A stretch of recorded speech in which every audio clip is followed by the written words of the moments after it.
Hello guys, today we will learn how you can turn on your notification on Yahoo Financial application. Uh, if your notification are off, you can simply follow this step and you can turn on the notification.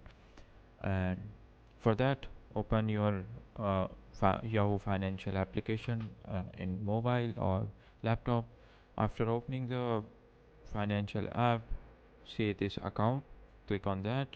After clicking, you have to search for settings, click on settings. After clicking on settings, search for notification. You will see on the top notification. Now here on the top you will see notification sound, click on that.